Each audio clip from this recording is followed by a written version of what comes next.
Hey, you guys.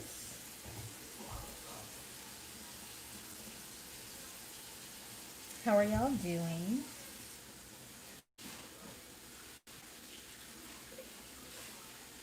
Bitcoin is very expensive. Um, Hopefully y'all can hear me.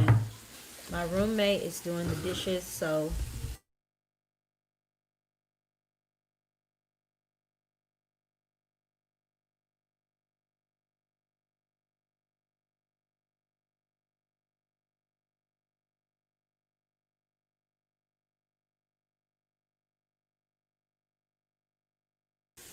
okay.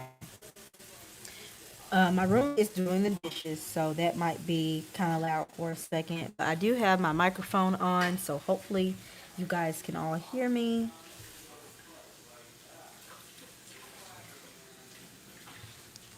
Okay. All right, so the first order of business, stocks in astrology. Now, let me just say that I am still learning stocks in astrology, right? I'm still learning stocks in general. So everything that I tell you, just a disclaimer, this is not financial advice. This is really just me telling you my personal experience and us trying to really learn about it. Okay, we're all trying to learn about it together, right? Because if we can all come together and learn it, then boom, we're all rich. Because if I could just do it by myself, like, I would just do that and then I just tell y'all. But I've been trying to learn this shit. I'm not that really good at like the math and all the numbers, so that's why I feel like it needs to be a collective effort. Somebody said the app Stash lets you invest on a schedule. Okay, that sounds really cool. I haven't personally looked into it, but that sounds very cool. So I will tell you, the first thing I looked at, let me turn on my computer. The first thing that I looked up was Tesla, right? And so this is what y'all need to do as well, okay? So if you want to invest, right, you go to one of the stock apps or one of the stock websites and you check to see what is the first day, time, and location. Usually for location, you can normally use about 9 a.m. New York City. That's when the stock exchange opens, but not every stock comes from there. So you want to try to find the location of the company if it's not the New York Stock Exchange, or if its first stock was on some other exchange, right? You find that location of the headquarters, or wherever that stock headquarters is, right? But most of it will be the New York Stock Exchange. New York City opens up at 9 a.m., right? So you use that for the time and date typically. And I mean, for the time and location. Then you find the date of that stock. And then that will give you the natal chart for that stock, right? And so also for a lot of these stock apps like Robinhood, I'm not Robinhood does do it, I think, but there was this one website I was on. I need to find it. What the fuck is wrong with my computer? For some reason it was turned off. But anyway, um a lot of these websites and stuff, it will tell you the exact time and date. Like it'll be like 9:03, 10:03. Like, I'm just saying it'll give you a very exact time and date for when that stock was first launched. And so then you can pull up the natal chart for that stock and you can look at it. And so what I'm going to try to do today is help all of us determine what might be some of the key indicators for stock growth, right? That's what I'm going to try to do. And so I already had a couple of charts. Um, I don't have the anti-glare in these lenses. I have to wait 2 weeks before I get anti-glare, just in case you're wondering, why it's like a big glare in my eye and shit. Okay, okay, great. Ooh, that glare is ugly.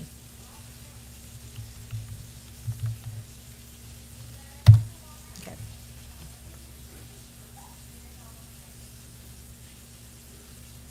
I'm going to look at the chart that I brought up for Tesla. Why the fuck am I signed out?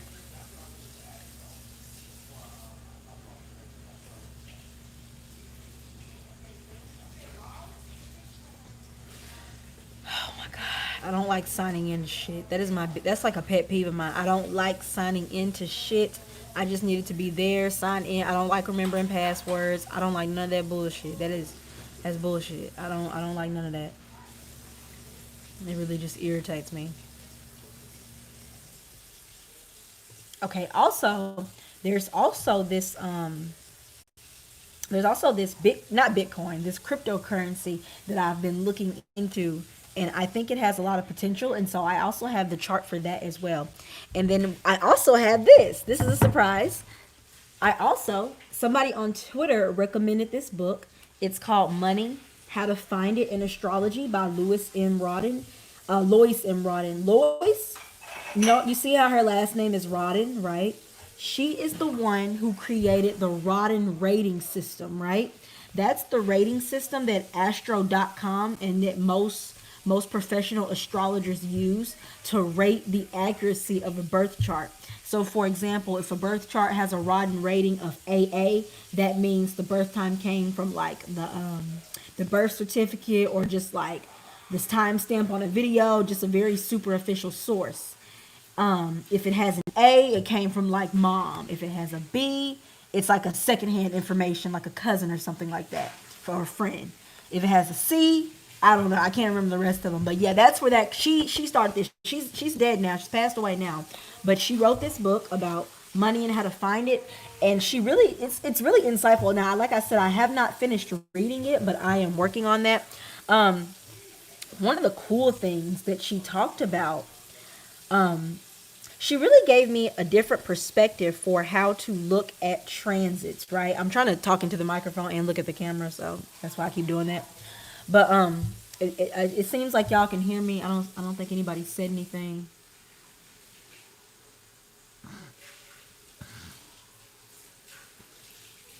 Okay, yeah, I think y'all can hear me. Okay, so okay, thanks. I'm good. All right. So, like, she was talking about people who have a Jupiter Saturn aspect, for like example, right? She said whenever you have a Jupiter Saturn aspect, and that's what's going to come up, the Jupiter Saturn conjunction, and I do plan on doing a video about that. It might turn into a live stream, but I plan on it being a video. But anyway, she said that like people with a Jupiter Saturn aspect, they go through periods in business where they are either super limited, or where they need to be super limited, or where they are expanding and it's abundance and they have all this stuff. They're kind of overwhelmed. There's all this stuff on their plate, right?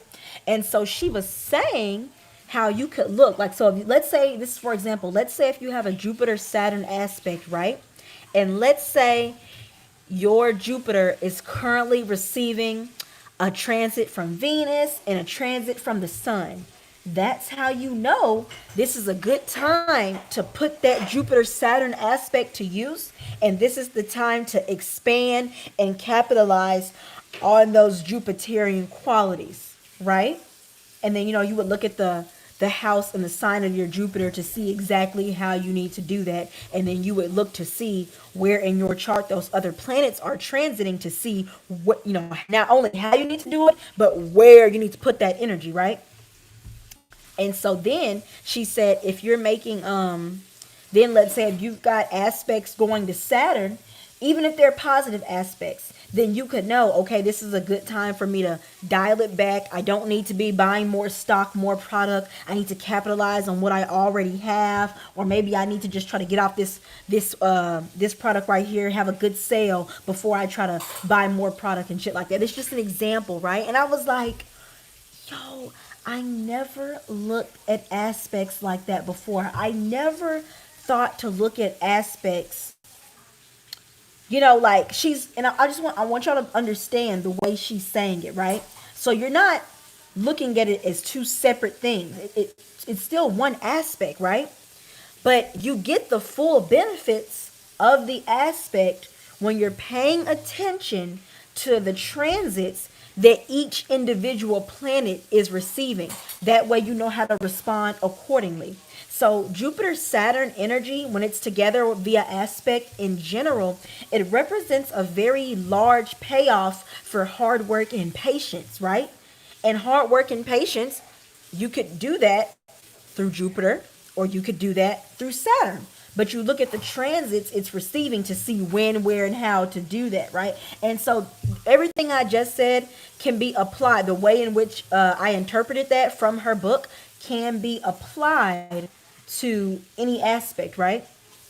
So I was thinking about it. I was like, oh, so if somebody had like a Venus Mars aspect, then if they're receiving transits to Venus, it's probably a better idea for them to let the other people in their life give them that passionate stimulation, that energetic feeling to wake up out of bed and be in love or go buy money. Somebody else should approach them with that. But if they're receiving aspects to Mars, it may be a better idea for them to be the one to initiate and say, "Hey, do you want to be my boyfriend? Do you want to go on a date? Do you just want to go out and have fun?" Blah blah blah blah. And I was like, "Oh shit!" Like that just makes so much sense. So somebody said, "Where can you look at your transits?" Unless you know how to look at your well, if you're asking this question, you probably don't. But like for me personally, I just look at my transits. I can just pull up the chart and I just know where all the planets are, so I can just put it together in my head.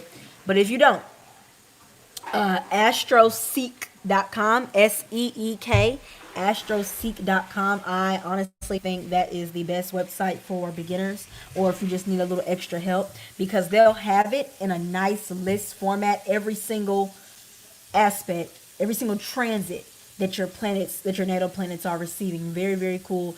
I actually think they include descriptions as well, which is also nice. So, this is the book for those of y'all who are just coming in. If you missed what I said just now, I recommend going back in the video around the 12-minute mark. Well, really around the 9-minute mark, which is where I was when I started talking about it. And then, yeah, this book. And I'm probably going to, I think I want to do more live streams involving this book, most definitely. Like, I want to really get into this book. I want to bring it up and I want to be like, guys, this is how we see this. This is how we see that. And I want to teach y'all about it. So, hopefully, we'll be doing that in the future. All right, so let me look at Tesla's Tesla's stock chart. So if y'all will recall, now I know this is going to be very fucked up. Like I'm gonna have to try to get a fucking webcam so that way I can just do Zoom with y'all and we can just do a share screen because me pointing the camera at the computer is fucking ratchet. So.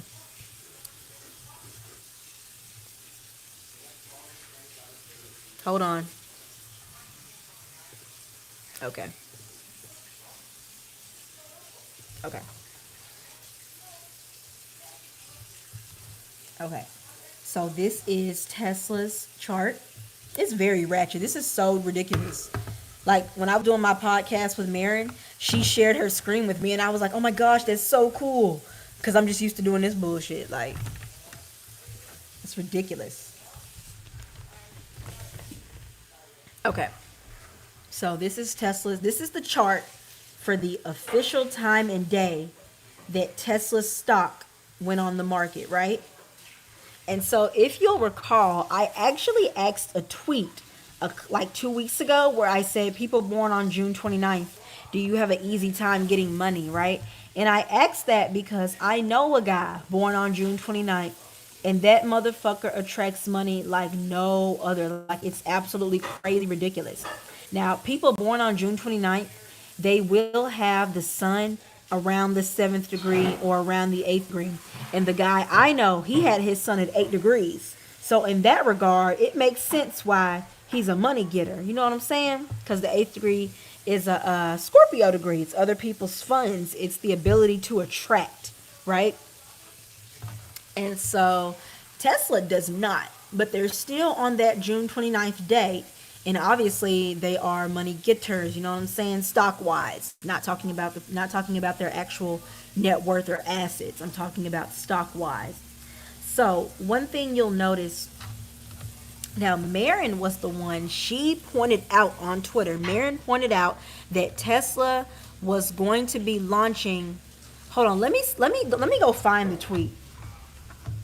Does this work with the sun at 2 degrees? It's not the same. The sun at 2 degrees, or just the 2nd degree in general, that's more symbolic of money that you acquired through your own merits. Whereas 8th house, it's often money, even if you acquire it through your own merits, It's not always like the cut and dry way. Like maybe like if you ask somebody for money and they give it to you, you didn't necessarily get it through your own merits. You asked and they gave it. That's eighth house. So it's not the same thing. But let me go see if I can find that tweet from her about the Jupiter Saturn conjunction in Tesla, because that's what inspired me to look into this. Why am I signed out of Twitter? I'm not understanding. Oh, I changed my password. Uh oh wait, I think I remember it.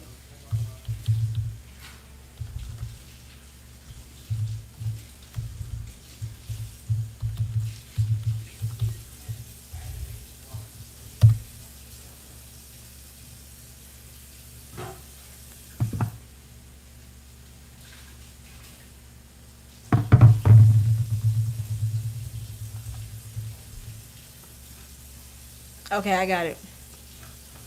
Now let me try to find that tweet.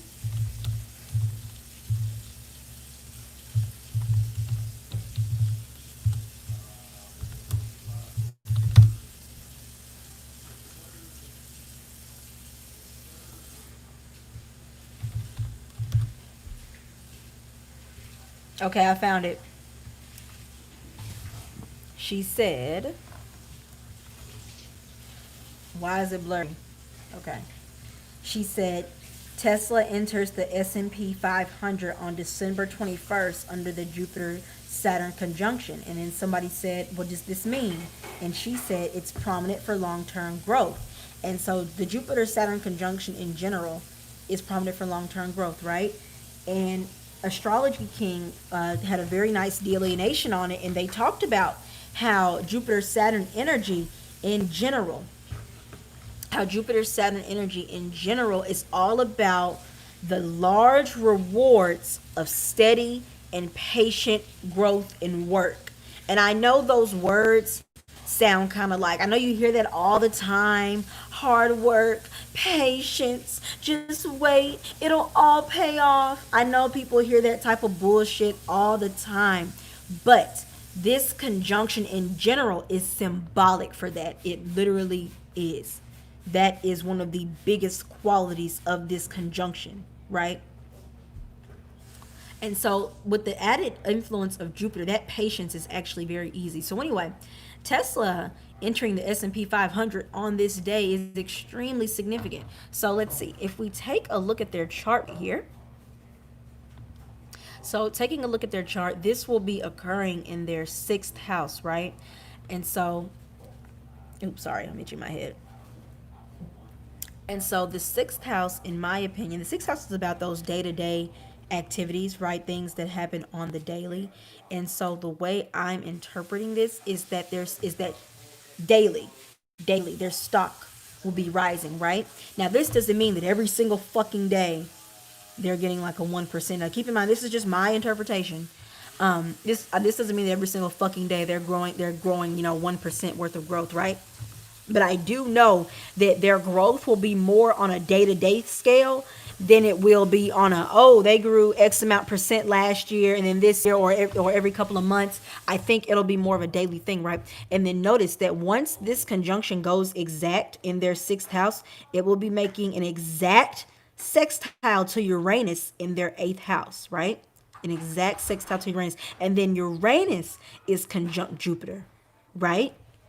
So this is very pertinent energy right here. This is like very telltale in their chart, and it's the fact that it's going exact, because Jupiter and Saturn will conjunct at the 0 degree of Aquarius, right fucking there. And so it'll make an exact aspect. And whenever you have an exact aspect, it shows something that has an extra significance, even more important. Kind of like if I try to hit you, but I graze your face.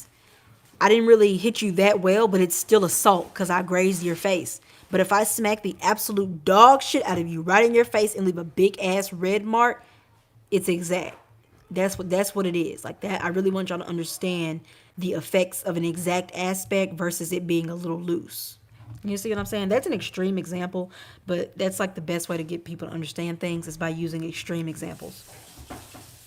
All right, so continuing on. Hold on, let me look at something. Okay, yeah. So notice here.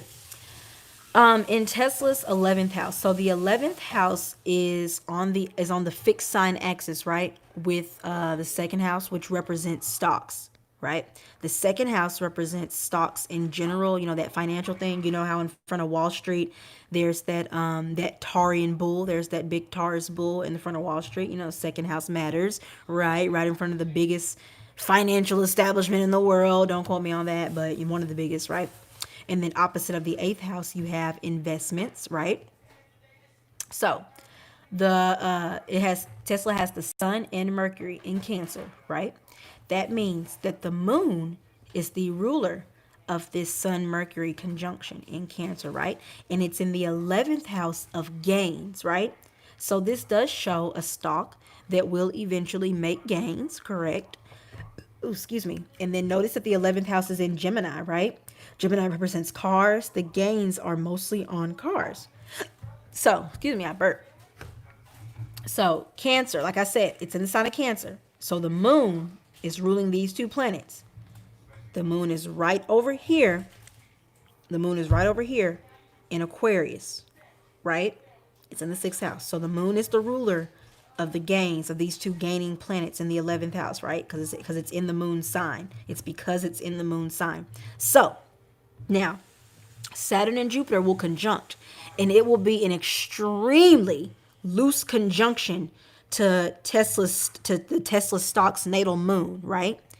But what's going to happen is Saturn and Jupiter will both cross over the moon within the next 2 years. Jupiter will be crossing over this moon within the next 6 months. Yeah, because Jupiter is going to make a dip into Pisces in like summer 2021 or like May 2021, I think. So Jupiter will be going over Tesla's moon very soon, and it will be making an opposition to Venus in the 12th house. Now that's a double 12th house Piscean influence here, right? Because Venus is in the 12th and the moon is at the 12th degree, which is synonymous with 12th house Pisces and Neptune energy, right?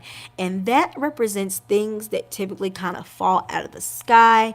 Not like Uranus, where it's just super unexpected, but they just kind of flow together, right? It's a very go with the flow type energy, and I'm trying to make this make sense in the context of stocks, because you can't talk all fucking spiritual woo woo woo woo or whatever when you're talking about fucking stocks and money. Like that, it just doesn't go together really.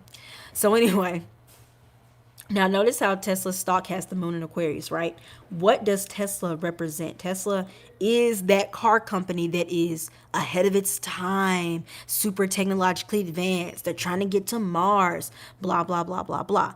And so those are all the things that are represented by the sign of Aquarius. And Tesla's stock has its moon there. So my personal opinion, the Saturn-Jupiter conjunction, which is going to go right over Tesla's stock. This is not the chart for Tesla. This is the chart for their stock.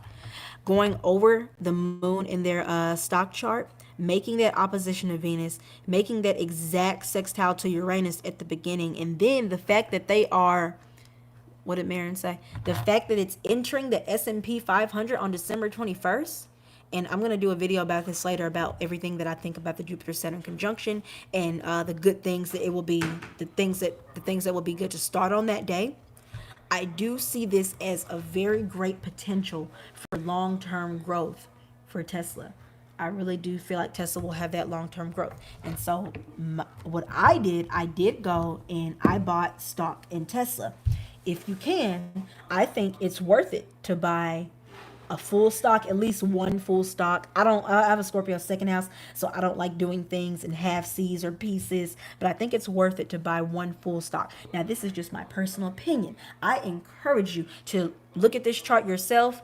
Once again, it's 9:30 a.m. New York City, June 29th, 2010. You can look at this chart yourself. You can do your own. I encourage you to do your own research on Tesla. I encourage you to make your own decision on what you want to invest in. I'm just telling you what I invested in. And so another thing that I am going to invest in, I just haven't done it yet because I have to use a different app. I've been using the Robinhood app. Very nice app, very secure, professional, easy to use. What do they call that? Ease of use. Yeah, they call it user something. I know ease of use, but it's user something. I can't remember. It's something. Yeah, user friendly. Yeah, user friendly. Yeah, user friendly. Very user friendly. Okay, so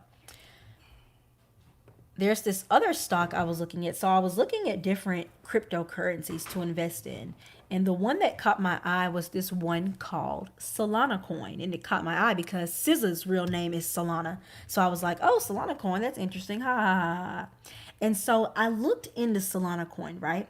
And what I discovered is that Solana coin is going to be, or it's basically already the first system that allows for, hold on, I have to go back and read it because it's a lot of, hold on, let me tell y'all, let me make sure I got everything the fuck right. Oh yeah, it's one of the first high performance blockchain supporting builders around the world creating crypto apps today. So basically, for people who move crypto, create crypto, and that whole crypto interface, Solana itself, Solana is supposed to be a high speed user interface that can turn like what XYZ amount of thousands of transactions per second without slowing down, without a second layer. What the fuck is a second layer? That's once again a part of that crypto mumbo jumbo. But this is what I'm telling y'all. Now, always do your own research. You know, obviously, I'm not a brainiac when it comes to crypto or anything like that. But I will say that reading about them being the first, right? The thing that I'm focusing on is that Solana coin calls itself the first, that it's going to be the first. I'm trying to find where it says it on their website so that way y'all can see it. What planetary hour did I invest in? You know what? I didn't even think about doing that, but I should have. I should have.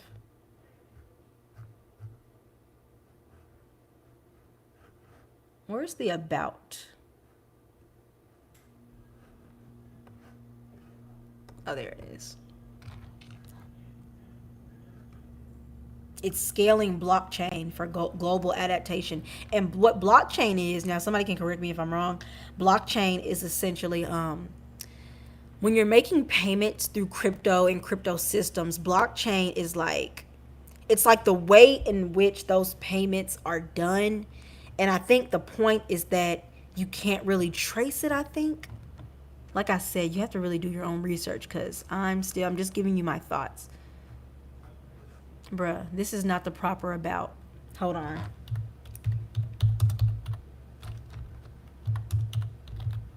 I have to find the webpage I was reading.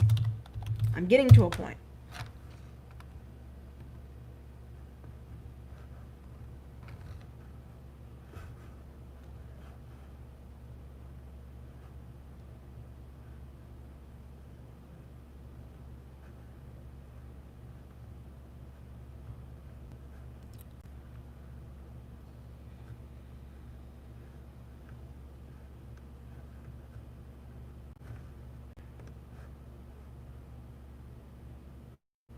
You know what? Hold on. I know it's in my Twitter DMs. Hold on one second. Let me go to my DMs. Because I know I sent those screenshots to somebody.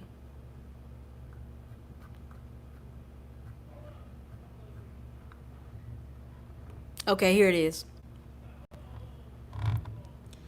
Solana prepares to launch world's first, keep in mind that keyword, first web scale blockchain as it completes a $20 million raise, right? They're trying to be the world's first web scale blockchain. I think they actually are, because I think they actually did launch that, right? So let me make sure I don't have any other. Okay, yeah, that was it. And then going back to Solana's chart, so check this out. Check this out. What represents first? It's got Aries rising. I delineated the chart. Solana first went live on the stock market May 9th, 2020 in Geneva, Switzerland at 4:29:16 a.m. I got this exact time from a stock website that had the exact time and date it went live. But I had to search for the location to see where Solana was based. Look at this. Aries rising at the Aries degree. The first degree is an Aries degree. And they're trying to do the what? They're trying to be, let me go back to that picture.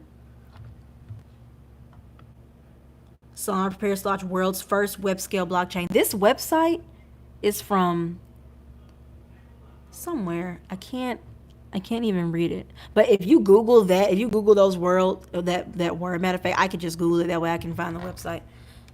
It'll pop up. But and then notice here, so it's trying to be the first, right?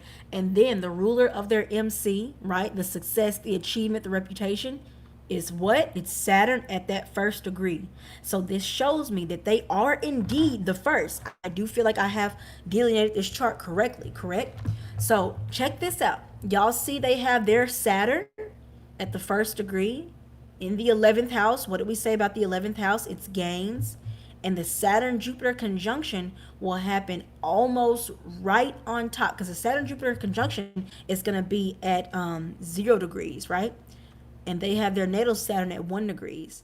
So this is going to happen almost exactly on top of their natal Saturn. It's going to be directly touching their ascendant. Saturn rules the MC. So the fact that Saturn is their MC ruler and it's about to make this exact, very important conjunction at 0 degrees in the 11th house, that does show gains from business, right? Also, there was something I was going to say. What was it? Oh, yeah. The Saturn Jupiter conjunction, the fact that it's going to happen at the 0 degree of Aquarius, the 0 degree of any sign is a critical degree, right? The 0 degree of any sign is critical. 0, which is the beginning, 15, the exact middle, and 29, the end. Those are all critical degrees in any sign, right? Right. And then let me see here.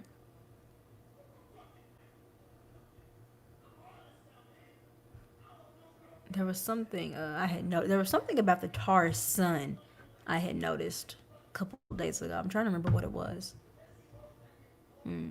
Also, it makes sense to me that they have an 11th house moon, since they're based in Geneva, Switzerland. I mean, not 11. I'm sorry, a 9th house moon in Sagittarius, since they're based in Geneva, Switzerland. So that's the research I've done on it so far. But the you can buy Solana on Gemini. That's so funny. It's this fucking cryptocurrency stock exchange called Gemini. And so Solana is about like $2. It's less than $3. I haven't bought it yet, just haven't gotten around to it. But you can do your own research and then try to come to the same conclusion, or whatever conclusion. And if you want to do that chart, it's May 9th, 2020, Switzerland, Geneva, Switzerland, 4:29:16 a.m. 4:29:16. Somebody said, have I looked into XRP? No, I have not. I haven't really heard of it. Somebody said, I just saw, what's their stock name? I haven't bought it yet, so I don't know it off the top of my head. I think it's Sol. It might be SOL. It might be Sol. Is it Bond Gemini or also on Gemini? Is it only Bond Gemini?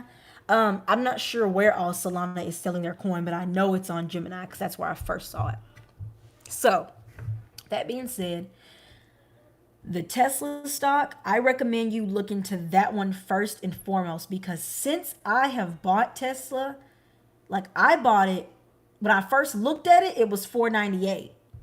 Now it's $5.99, and it's only been barely 2 weeks, and it's already up $100. And the fact that they're about to enter the S&P 500 the day of the Jupiter Saturn conjunction, like that's going to be a chart within itself, right? That's going to be a chart within itself. And so keep in mind, listen, when you're dealing with cryptocurrency and stocks in general, this is not a get rich quick scheme. That's actually what the Saturn Jupiter conjunction is kind of all about. It's not a get rich quick and easy. You have to put in the patience and the effort. And with Jupiter here, Jupiter represents that higher knowledge, that research. Jupiter wants us to put in the research into the things we're putting our business into the things we're putting our money into where our wealth is coming from, into how we're investing, right? So I think it's really important to put in your own research as well, right? Jupiter, Saturn, like I said earlier, it enjoys patience. It really rewards that patience. Now I know that Saturn in general does that, but Jupiter here makes it easier. In the meantime, Jupiter wants you to be studying, looking, searching, and seeing how you can expand or what you can add to it as you wait for things, right? Whereas with Saturn, it just wants you to sit there. But since Jupiter is here too, it's giving you something to do in the meantime. And then Jupiter, like I said, Jupiter makes it easier. The wait becomes a lot easier. So you might not, when we're saying the word wait, you might not be waiting 3, 4, 5 years or a whole year. Right, Jupiter is going to make it easy. Jupiter is going to make it easier, more enjoyable, and then Aquarius represents things that are easy in general, things that are shocking out the blue. Right, so what it could be, let's say if you take a month, this is just an example. Let's say if you were to take a month, you're getting some business together, you're researching stocks, and then finally you feel like you have all the knowledge you need, and you invest in your stock, you put your business out there, you start marketing, promoting, you know what I'm saying? You took that month of patience to get things together, and then doing something like that, you could see a very, very large return on that because you took the time to put in the effort and do the research, not just the work, but you put the knowledge into it. That's that Jupiterian influence. I know y'all have been seeing these businesses on Twitter. They'll be like, oh my God, I just launched my business last week and I had 300 orders my first week. A girl literally said that on there, you know? And so, that, like I said, that waiting, it doesn't have to be bad. For all we know, she actually did do something similar like that. I'm just giving you an example, you know? Oh, excuse me, hold on. That's absolutely disgusting. Very sorry. And so, yuck. I'm just totally disgusted. I lost my train of thought. I had to remember where I was.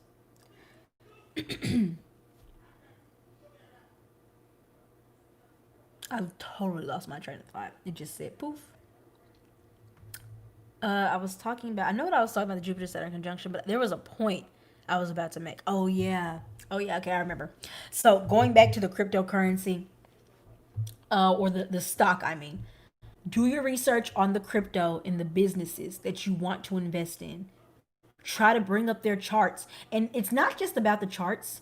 You want to, just to solidify your own research and beliefs, you want to look at the news articles, keep up with how with what other people are saying, keep up with the articles saying you know, you can look into all that. You know how like the tiniest little thing can affect the stock? You want to look into all that, do your research, and then decide what you're going to invest in, right? You want to get smart about it, you know. Saturn is about being cautious, but Jupiter is about being knowledgeable, right? So it's one thing to be cautious and be like, oh, I don't know if I should invest in this because I don't want to spend all my money. Okay, that's caution. That's good, you know, you're being cautious. But what about knowledge? You need to have the proper knowledge to back up why you do or don't want to invest in something. That's what I'm trying to encourage you to do. So, like I said, with this stock stuff, don't be afraid. You know, if it takes a year or more or however long to see that return investment on your stocks. Stocks are have never been about getting rich overnight after your first fucking trade. It's not like that. Stocks are represented by TARS, which represents things that are slow, things that move slowly, right? That doesn't mean it has to move slowly, because with the Jupiter Saturn conjunction in Aquarius, now Aquarius squares TARS by sign. So everything concerning this Jupiter Saturn conjunction will impact things that are ruled by TARS because they square by sign, right? So there will be some people, there will be some stocks that will see sudden gains from their stocks, right? They didn't have to wait that long. They invested one day and 2 months later they were fucking filthy rich. Things like that will happen. Jade's telling you now, right? But the key for you is to not stress yourself out looking for the one stock that's going to do that. It's looking for the one that's going to benefit you most, right? Because you'll really stress yourself out trying to do that. Oh, my girlfriend also suggested it's a good idea to look into drone stocks right now, because especially with the pandemic and seeing as how once the pandemic is over, there's going to be a lot of people who With the pandemic it's not even over yet. There's already going to be a lot of people who, once it's over, I mean, they're not really gonna wanna be around motherfuckers. They're not gonna want to go back to that face to face shit. Even when I see old pictures of people all together, I'm like, ugh, what about the pandemic? Even though it hadn't happened yet, I'm like, just like, ugh. Like, it just gives you a newfound perspective. So I do feel like a droid's drone. My girlfriend said drone stocks are worth looking into, because people are going to start using those drones, those drone companies. They're about to get really popular with just delivering shit, doing whatever the fuck drones do. You know, we hear about drones now, but they haven't really taken off yet, but they will. Jupiter, Saturn, and Aquarius, all this technological shit is going to take off. Look into all the tech stuff. Look into all the advanced tech stuff. And like, for something like drones, you know, drone is a tech thing. It's been around for many years now. Most people, not most, but plenty of people know what drones are. But this is the type of the tech stuff you want to look into. You want to be ahead, right? And I'm going to talk more about this in the Jupiter Saturn video. But this Jupiter Saturn conjunction, it's all about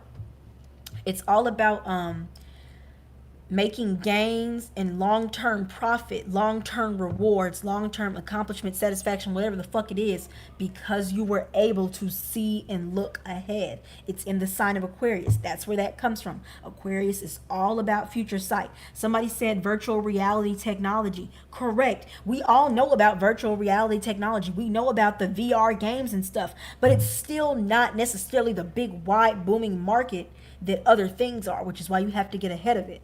Something the fuck in my eye. Ugh, something does not want me to win right now. Very annoying. Okay, you guys, so that's about all I got for that. Those are just my opinions. And so what I plan to do, study this book, get more. Now, this book doesn't really talk about stocks that much also, but it does talk about personal wealth. And so what I plan to do is give you guys the keys astrologically for personal wealth, and I plan to put my own spin on it. You know, I'm always big on doing my own interpretations. It's called Money by Lois Rodden. Every single live is always saved. Why y'all be asking me that? Y'all be hurting my feelings. Why wouldn't I save it? Why would I just make you remember everything? Like, why do y'all ask me that? Like, duh. Like, yes, I'm gonna do it. You know I'm gonna save it. You know I'm gonna put it on YouTube. They always be like, don't like that. But anyway, yes, it's gonna be saved. Like, I would just be such an asshole. No, you're okay. I just be bullshitting. But I would just be such an asshole. Like, oh no, the live isn't saved if you weren't there. Because I'm not gonna remember what I said. I'm not gonna remember everything I said. Will I be taking readings in the future? Yes, I will. But I'm trying to get good at this thing called zodiacal releasing. And zodiacal releasing is basically when you let me just show y'all. It's basically like, okay, so you know how like a transit can make things happen in your life because it's impacting the different planets, right? So zodiacal releasing is when you kind of like when you look at perfection years, you see which perfection year that you're in, and you know that the things, the qualities of that house are going to be perfected. You know, they're going to be at the forefront that year, right? So with the zodiacal releasing, it's similar, except yeah, that's what Chris Brennan be talking about. Yeah, he's definitely the expert. He has like a whole book on that shit in an 18-hour course. I haven't got the course yet. I'm not sure how much it costs, but I do plan on getting it. If I can't learn it on my own, I will get the course, but I'm trying to really learn it myself before I buy it because I love learning things on my own. But I think I have it pulled up somewhere. This is his website right here. I have it pulled up right here when I was learning, but I'm trying to find some charts. Okay, here it is. Whose chart is this? Okay, this is my chart, right? And I was looking at zodiacal releasings for myself. So basically, you go to astro.com. If you go to Google and you Google zodiacal releasing astro.com, it'll pop up because I don't know how to get there. I don't know how to get to this page through the site itself. I just usually Google it and I click on that Google link. So you Google zodiacal releasing astro.com. And then this is my Helionistic chart, right? Using whole signs, right? So it's a little bit different. And so these are my releasing periods, right? This is just like a very basic beginner's level crash course from a fucking novice because I'm a novice right now. So like the lot of arrows, and like y'all gotta look at Chris's book or the video, or he also has this website right here. If you Google zodiacal releasing, it should, bring up his whole web page. He has a website on it, like a little page on it. Matter of fact, he has what it's called right here. Hold on. It's the time. Oh yeah, it's the time that the different signs in your chart activate at different times in your life, and they all activate, all the time, right? And like it's like this thing where you release from these lots, and these lots are called. They're from like an Arabic technique. Y'all gotta look all this shit up. Like, because I'm not trying to teach the whole thing right now. Matter of fact, I'm not even sure if I would ever really teach it, because it's like Chris's thing. He's already done all the work on it. But and I'm still a beginner myself, which is why it's hard for me to explain this right now. So I don't want you to be like, oh my gosh, Jay, you're not helping me learn it. Like, I'm still learning it myself. So, but anyway, for example, lot of arrows is relationships, right? On April 21st, 2017, the sign of Libra was going to be activated for me. It's still activated for me now from April 2017 to March 2025, right? So level 1 represents years. Level 2 represents no, this is decades. Level 1 represents decades. Level 2 is years. Level 3 is months, and level 4 is like days, right?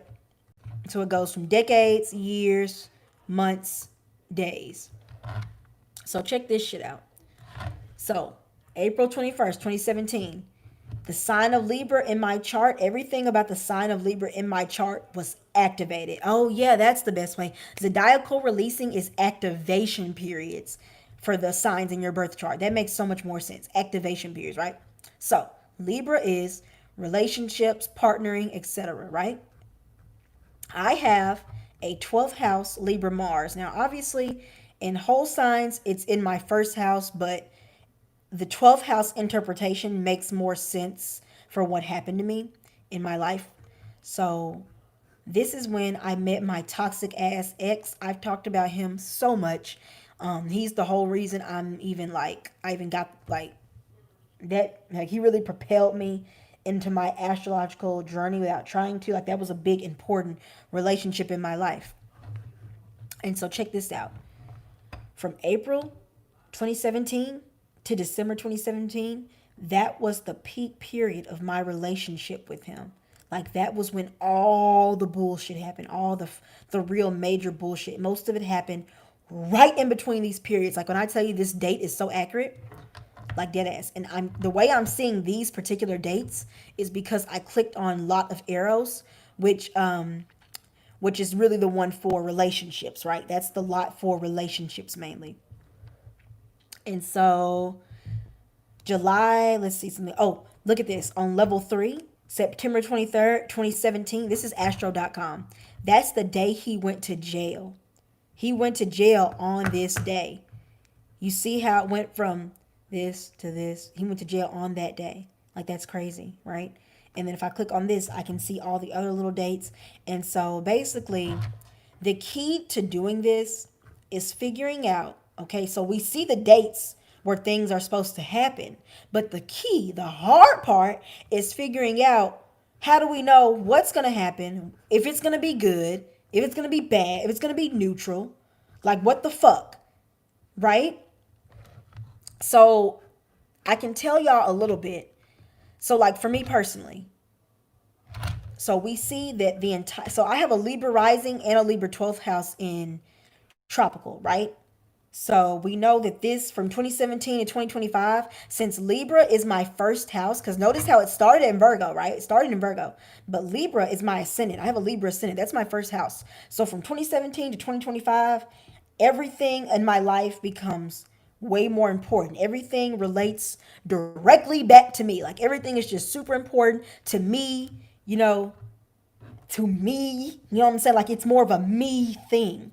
And it makes sense because before this period happened, the things going on in my life, they weren't necessarily me geared. Like, you know, I was in high school, I went to college. I mean, my life was moving, but it wasn't really me. But ever since this date in 2017, everything has really been J, J, J, J. You know what I'm saying? And not in like that Leo way where it's like me, me, me, me, me. It's in that ascendant way where everything starts with me, right? Everything starts with me. So, anyway, and when trying to determine whether it's going to be a good period or a bad period, I'm just speaking from my own perspective, right? So Libra. So in my hold on, let me go to let me bring up my regular chart for a second. So that way y'all can see. Oh, I accidentally have whole signs up. Hold on.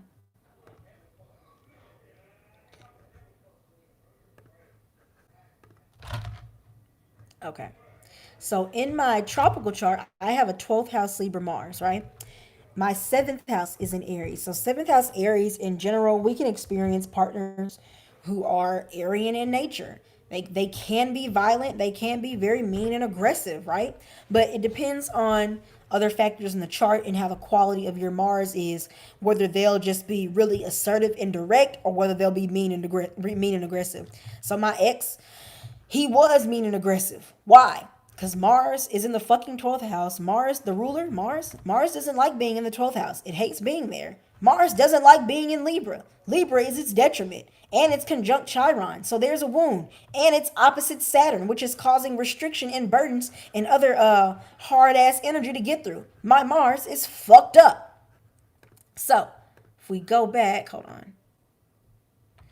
If we go back to So if we go back here, so we know I've entered this Libra period, right? So since my Mars is in Libra, it means that any planet, any house in Libra in my chart is activated. So that was officially when my 12th house Libra Mars was really, really activated, when it was really prominent in my life. And so what happened in April, right? I got into a hidden relationship. The guy I'm talking about, that relationship was a secret like a motherfucker. Nobody was supposed to know or find out about it. We were sneaking around and creeping, okay? Because it's the ruler of the seventh house. Ruler of the seventh house is in the 12th. Whenever you have that, there's usually an aspect about the relationship that's secret, hidden, or don't want to be seen in public, all that type of shit. And then the ruler is in Libra. So this is a double influence. It's the seventh house. Seventh house in general is relationships. And since the ruler is in Libra, that's a double influence for a very important relationship. So if I could have seen this shit before April of that year, I would have known, oh my gosh, there's definitely going to be an important relationship that reaches its peak between this time, starting in April 2017. And that's what happened, right? So since my Mars is so heavily afflicted, like my Mars is sick. Like I said, it doesn't like the 12th house, it doesn't like Libra, it doesn't like Chiron, and it doesn't like to be opposite Saturn. My Mars is sick. I could have known this relationship was going to be sick. It was not going to work out well. And let's say, okay, well, Jade, how do you know which particular person the relationship wasn't going to work out well with? Anybody embodying that Martian energy, that would have been that particular person. And guess what? My ex, he also was a Libra rising, and he had Mars in the first house. He was literally embodying that energy, right? It was fucking sick. So like that's just an example. Let's see here too.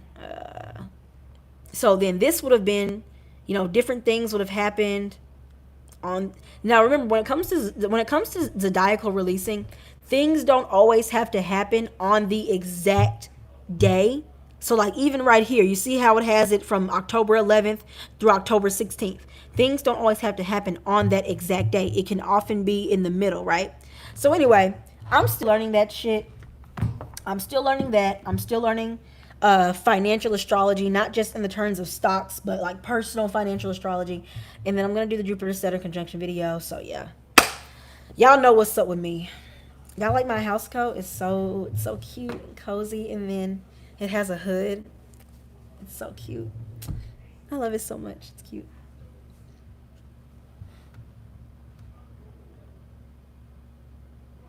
Yeah, this is crazy. Like, oh, but the whole reason I started talking about zodiacal releasing is because somebody asked me, was I going to start doing readings again? And I will, but I want to learn this first. I can read your chart and I can tell you all types of shit. But what I have a hard time telling you is when. I have a hard time telling people when something will happen. So if I can master this, not only can I read the chart, but baby, I can tell you exactly when. People not gonna be fucking with me. Are y'all fucking hearing me right now? So that's why I'm like, you know what? Oh my gosh. I re- I literally just described the Saturn Jupiter conjunction. Cause I was just telling y'all earlier, in the middle of being patient, you need to be learning and gaining that knowledge. And that's exactly what I'm doing. I'm being patient. I'm taking my time before I'm opening up readings. I have to figure out a system because, like, obviously my patrons want readings and they deserve readings first. So I got to figure out a system to get patrons readings first and figure out who's going to get a reading and who's not, but like, how am I going to do that? I got to figure that out. But in the meantime, I'm also learning.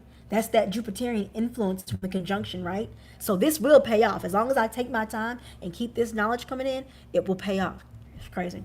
Also, I made a tweet about Beyonce, like, I don't know, like 2 weeks ago, and I was like, oh yeah, Beyonce, July 2021. And where I got that from was the Diaco releasing. Let me show y'all. I'm just gonna show y'all. I talked about this on Marin's podcast a little bit, so you'll also see it there. I know I have Beyonce's chart in here somewhere.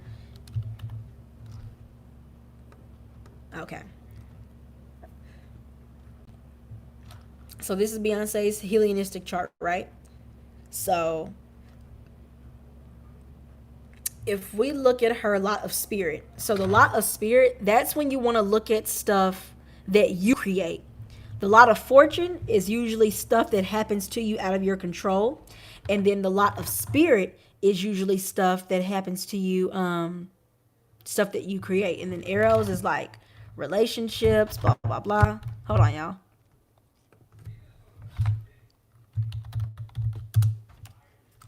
Let me reply to this message. Okay. All right. So check this out. If I click on her lot of spirit, right?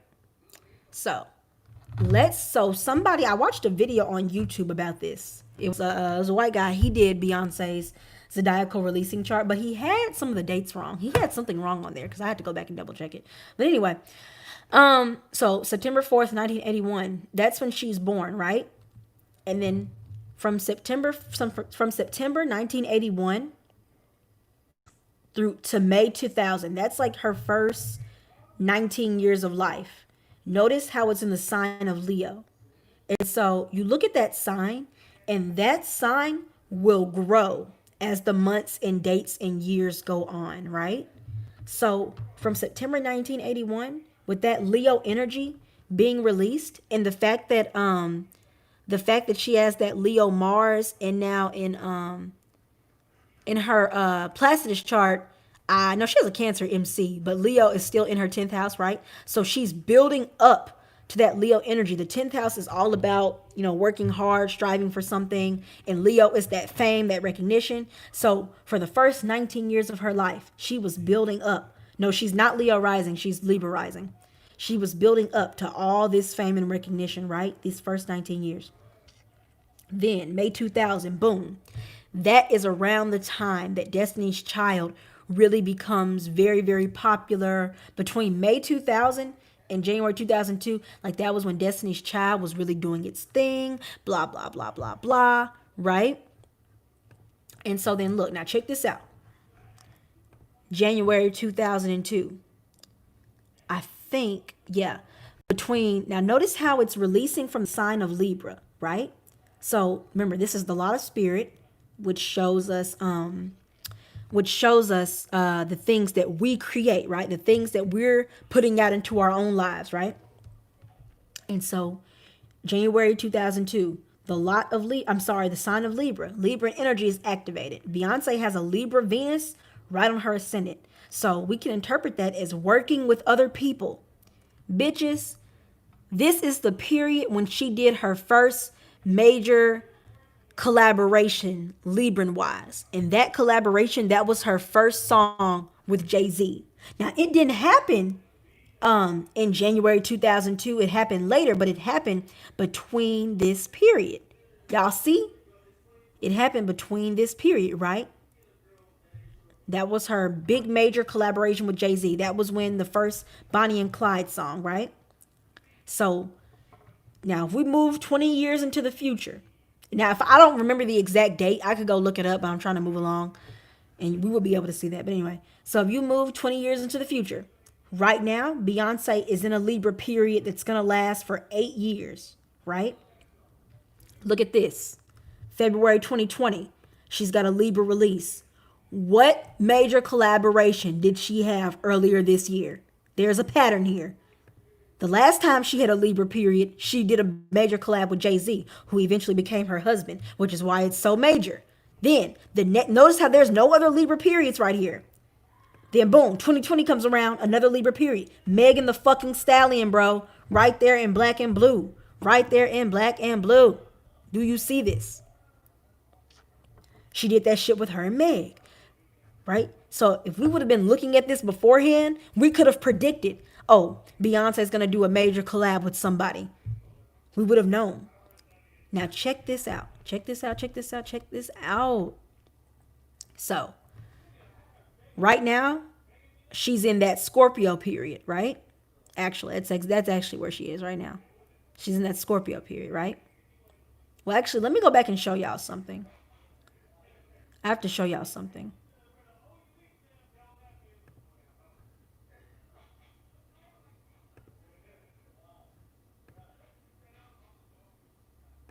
Okay. The Savage remix was released in April. Right, it was released in April. But, yeah, Savage remix was released in April, right? But notice how these dates are between February through October, right? So we will know that between February and October, Beyonce was going to do a major collab, see? Now, if we go to April, where is Sagittarius in her chart? Let me see something. It was April 29th. Ah, that makes sense. It makes sense that it was released on April 29th because I'm about to show y'all something. Whenever Beyonce has a Taurus release, it's typically something that's going very, very well for her. Oh, that's so funny. Somebody said the horse, the stallion. You're making sense now. Oh my gosh, you're putting it together. Whenever Beyonce has a Taurus release, it usually goes very, very well for her because she has a Taurus 8th house. So that's other people's money. That's things we attract. But the reason why it's so good is because the ruler, Venus, that says Houston, Tennessee. Okay, well, don't worry about Houston, Tennessee. It's still the same. It hasn't changed. Believe me, it hasn't changed. But you can change it to what it needs to be, but it hasn't changed. But the reason why her Taurus periods are so good is because the ruler, Venus, is in its joy in the 12th house in Placidus. I know it doesn't look like that right here, but it has its joy in the 12th house in Placidus, and it's in its own sign in Libra. Venus loves being in its own sign. Venus likes being in the 12th house, and it's conjunct the ascendant. So it has a very close, direct impact on her. So check this out. I'm going back. I'm taking it back. May 2002, right? This is her workhorse period. Now, we know that her celeb status, well, not her celeb status, but her status as a celeb and somebody in the public eye was rising between 1981 and 2000. Then boom, the Destiny's Child era. And then from 2000 to 2020, that Virgo period was releasing. She was perfecting what happened before. Virgo is about perfection. So she was perfecting her status as a celeb. And you notice this Virgo energy just kept getting stronger and stronger and stronger throughout the years, right? And it just kept getting stronger because now we all know Beyonce as that perfectionist celeb, the celeb whose every single body of work is great. That's how we see her, right? Now listen, check this out. We're about to look at Dangerously in Love. So May 2000, right? And then if we go right here to the Scorpio period, right? Let's say if I want to go look at when Dangerously in Love was released. Dangerously in Love was released. Now, it had a couple of different dates according to sources, but I think the Wikipedia source was June 17th, 2003. I personally believe because of the way her release is set up, I really think it was probably in the wee hours of June 18th. Instead of the 17th. But either way, it's still tit for tat, right? This is the day Dangerously in Love was released, right? Right. So let's look at the pattern here. We got Scorpio, Taurus, Taurus. That's when Dangerously in Love was released. That was a very big success for her. Why was it so successful? This is a double Taurus period. And what did I say? Those Taurus periods are great for her because of how her Venus is set up, right? Right. Those Scorpio periods are also decently good for her because her moon is right there. Her moon is in the second house. The moon likes being in the second house because it has a real sense of security there, right? So check this out. When is the next time Beyonce is going to have a similar period to this? When is the next time? If we go here, this is where we are now. Click on Scorpio, Taurus, Taurus, bitch. Look at that. Scorpio, Taurus, Taurus again. So the thing about zodiac releasing that I'm learning is that people stick to patterns. They're going to do the same thing they did the last time the pattern occurred. It will be something very similar. But we're not in Virgo anymore. We're in Libra. And we know what Beyonce does during Libra periods. Her last two major Libra periods, she did major collabs, right? Like those big memorable ones, right? The one with Jay-Z is very memorable, that because that was their first song together. That's her husband. The one with Megan is memorable because that's the first major collab she's done in years, and it gave Megan her first number one, I think. Blah blah blah blah blah. So we know Scorpio, Taurus, Taurus. She's definitely doing something music wise. She's gonna stick to this pattern. I just don't see why she wouldn't stick to this pattern. It's the same pattern for when Dangerously in Love is released. So that shows me some type of classic music, some classic bop has to come out, most likely an album. But because of that Libra influence, I personally suspect that it's going to be a collab in some way, shape, or form. It's going to be some type of collab. That's what I'm thinking. I said that on Marin's podcast. Now listen, if that shit happens, I can't take it, okay? Look. Oh shit, my hair. Listen, I'm counting the days, okay? I'm counting the days. I'm trying to see if that shit's gonna pop off. Cause if that shit pops off, y'all be that bitch.